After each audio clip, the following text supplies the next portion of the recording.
Welcome back to Fight News Now. It's time to welcome in John Ramdeen and Robin Black for 3 rounds. We're coming off Frankie Edgar's dominant victory over Cub Swanson, and you guys are going to put the featherweight division under the microscope. Yes, of course, John. You look at 145 pounds. It is arguably the most entertaining division in all of mixed martial arts. And you look at the guy at the top of that heap, Jose Aldo. I think a lot of hardcore fight fans believe this guy is one of the pound-for-pound best. But for some reason, the casual fans forget just how good this guy is. And we saw how good he looked against Chad Mendes in the second fight. Yeah, I think the key to him, if you're looking at how great he is that fight. Because the great ones, you start to wonder, when are they going to start to fade? Have we seen their peak?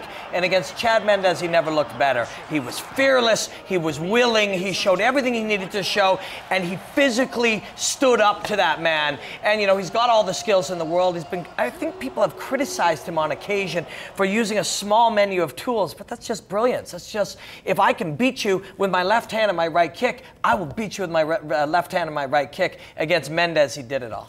The fact is, though, that we've been hearing for years now that Jose Aldo might vacate the 145-pound title and make the move up to 155 pounds, possibly to give him super fights. We look at Demetrious Johnson, a guy that's virtually wiped out the entire 125-pound division.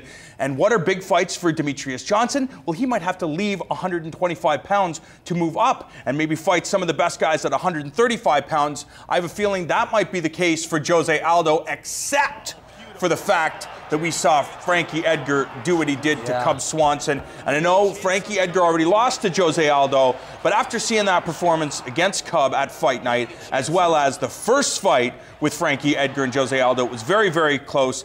You and I were talking about it. It's like, no, I think it's time for them to move on. No, I want to see a rematch. I know. I think we see a reinvigorated Frankie Edgar. Should he face Conor McGregor before he fights Jose Aldo? No way, because we all know that Conor McGregor is a star on the rise, and you want to build for him to fight the champion. If that happens to be Frankie Edgar, fine. He fights the champion in an arena in Ireland, but until then, you have a Frankie Edgar rematch against Jose Aldo because you're running out of challenges. Either that or he moves up to 155. I would go on record as saying I would die to see Frankie Edgar fight Jose Aldo again. The Frankie Edgar that beat my guy Cub Swanson was so physically dominant. He was so mentally strong. He was so tenacious. He wanted it so bad. He raced to that finish, and that neck crank finish was out of control. So I'd love to see that. But if you're Aldo, what is left for you? You beat Frankie Edgar, one of the greatest fighters, one of the top guys in the world. You beat Chad Mendes, the kind of fighter that they say could beat you. What's left? The marquee money fight, the stadium. Yes, you fought Mark Hominick in the stadium in Canada, but you know what? Let's have another one, and let's have the money fight. Mark Hominick in the stadium in Canada was the GSP show. Hey, you'll be on it. That one, hey, go in and go after this crazy, loudmouth, fast-moving, good fighting Irishman, but do it in this giant epic arena for big, big cake in your pocket. And then if you want to move on, you can say you've beaten them all, including the buzz of the month, and then you move on. Uriah Faber, former WEC featherweight champion, believes that his teammates, Chad Mendes and TJ Dillashaw, could both beat Jose Aldo.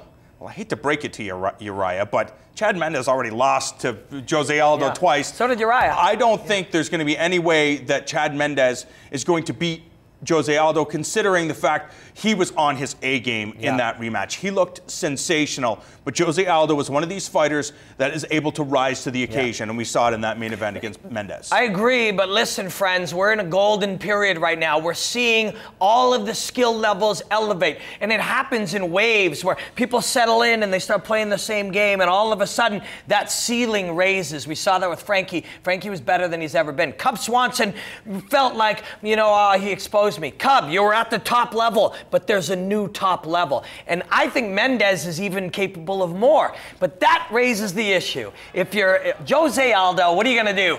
These guys are going to raise the level, beat him again, raise the level, beat him again? No, you're not. You're going to go where the money is. He has done his share of beating the best in the world. Go where the money is for him right now. Go where the sizzle is.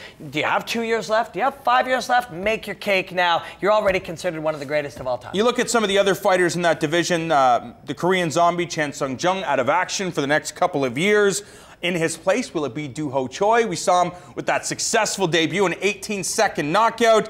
You also look at Ricardo Lamas, who took out Dennis Bermudez, who is red hot. People are saying now Chad Mendes could be fighting Ricardo Lamas. Like, why are you calling out this guy? This guy doesn't create any buzz except for the hardcore fans who know how good, who know how talented he is. But then you look at the other fighters, as you mentioned, Cub Swanson, Dustin Poirier, right now 145 pounds, one of the most exciting divisions. Yeah, it is, because these guys are all still rising. What does this loss do to Cub Swanson? He goes back to the lab and he says to himself, I still got years, I'm gonna raise that level.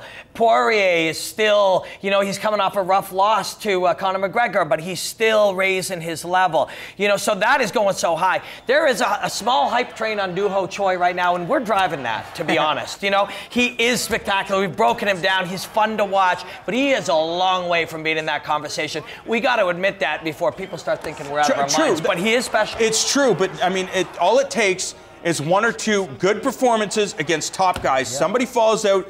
Doo Ho Choi comes in and manages a first or second round knockout or a submission. People are like, where did this guy come from? He has to be a part of this conversation because, quite frankly, Conor McGregor wasn't a part of this conversation that long ago. He comes in, makes a splash, and people are already talking about him fighting for a title in a huge stadium in Ireland. So really, all it takes is a couple of good performances. You have to have your management team, choose your opponents carefully, make sure you're trained properly, and when it's time to shine, come in and do your job. Absolutely, and we just talked about the best of the best. Skill-wise, talent-wise, drive-wise, who's the best man? All of these guys. So what differentiates a Lamas from a Nick Lentz? Nick Lentz. Who gave a about Nick Lentz? He says it with such disdain. But, you know, what is going to differentiate you from these guys? And in a lot of cases, when everybody's great, it's going to be who's talking about you. How do you create interest? Do you have that sizzle? Are you bacon in the thing with the fat coming off it? Or are you just a slab of beef, you know?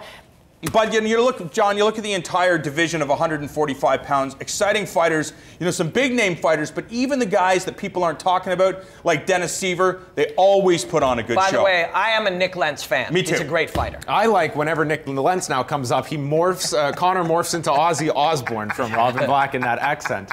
Thank you very much, guys. We'll take a short break, but there's more to come on this week's program as we're going to take a look at the new Manny Pacquiao documentary coming up on The Shift. And of course, what would Fight News Now be without our weekly viral video as Fight News Now rolls on? You'd be right to be skeptical. Thousands of traditional skateboarders